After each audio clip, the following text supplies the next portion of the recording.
Robin ബസിൻ്റെ നടത്തിപ്പുകാരൻ Girish പുതിയ AC ബസ്സൊക്കെയായി കോയമ്പത്തൂരിലേക്ക് വീണ്ടും service ആരംഭിച്ചെങ്കിലും യാത്രക്കാരെ ലഭിക്കുന്നില്ലെന്ന് പരാതി പറയുകയാണിപ്പോൾ.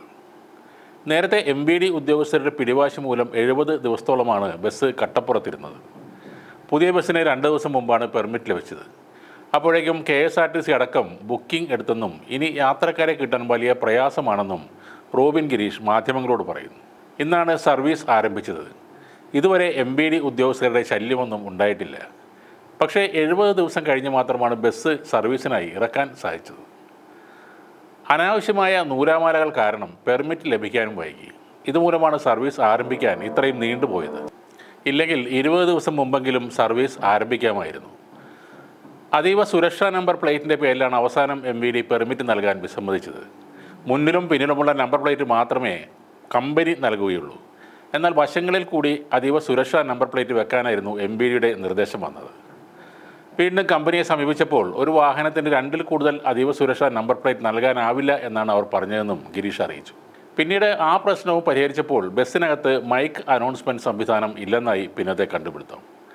അവരുടെ ആഗ്രഹമല്ലേ നടക്കട്ടെ, യാത്രക്കാർ വളരെ കുറവാണ്, ഇനി ബുക്കിംഗ് കിട്ടുമോ എന്ന് അറിയില്ല. എന്തായാലും ഈ സർവീസുമായി മുന്നോട്ട് പോകാൻ തന്നെയാണ് തീരുമാനമെന്നും ഗിരീഷ് പറയുന്നുണ്ട്.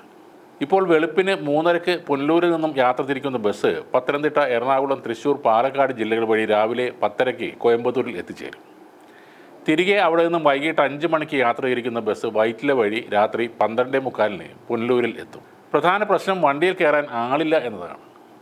വർഷങ്ങളായി ബസ് സർവീസ് നടത്തി പരിചയമുള്ള ഗിരീഷ് ചേട്ടന് എന്താണ് യാത്രക്കാരെ കിട്ടാൻ ഇത്രയ്ക്ക് പ്രയാസം? നേരത്തെ ഇങ്ങനെയൊന്നും അല്ലല്ലോ പറഞ്ഞിരുന്നത്. റോബിൻ ബസ്സിൽ കയറാൻ ആളുകൾ ഇടിച്ചു കയറി വരികയാണെന്നും കേരളത്തിൽ അങ്ങോളം ഇങ്ങോളം റൂട്ടുകൾ തുടങ്ങും എന്നൊക്കെ റോബിൻ തന്നെയാണ് പറഞ്ഞത്.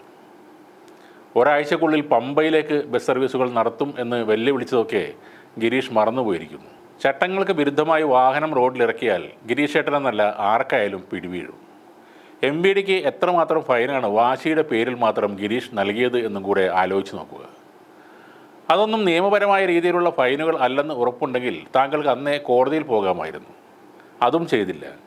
എല്ലാ ദിവസവും 3 നേരം വീരവാദം പറയുകയും നിത്യേന MVDക്ക് ഫൈൻ അടക്കുകയും ചെയ്യും. റോബിൻ ബസ്സിന് സ്കൂൾ പിള്ളേർ നടത്തുന്ന ഫാൻ ഗ്രൂപ്പൊക്കെ അന്നുണ്ടായിരുന്നു. അവരുടെയൊക്കെ പൊക്കിയടിക്കൽ കേട്ട് സർക്കാരിനെയും മോട്ടോർ വാഹന വകുപ്പിനെയും വെല്ലുവിളിക്കാൻ പോയ ഗിരീഷിനും ബസ്സിനും അതുകൊണ്ട് നഷ്ടങ്ങൾ മാത്രമേ ഉണ്ടായിട്ടുള്ളൂ. പഴയ ഫാൻ ഗ്രൂപ്പൊക്കെ ഇടക്കാലത്ത് പേര് മാറ്റി മറിയക്കുട്ടി ഫാൻസ് ഗ്രൂപ്പായും പിന്നീട് ഡ്രൈവർ യദു ഫാൻസായും മാറിയിരുന്നു. നല്ല രീതിയിൽ സർവീസ് നടത്തി റോബിൻ ബസ് ഇവിടെ തന്നെ ഉണ്ടാകണം. വെറുതെ സിസ്റ്റത്തിനെയും MVDയെയും വെല്ലുവിളിച്ചാൽ നഷ്ടം ഗിരീഷിന് മാത്രമാണെന്നും ഓർക്കുക. ഒരു ഫാൻസും ആ സമയത്ത് നിങ്ങളുടെ കൂടെ ഉണ്ടാവില്ല.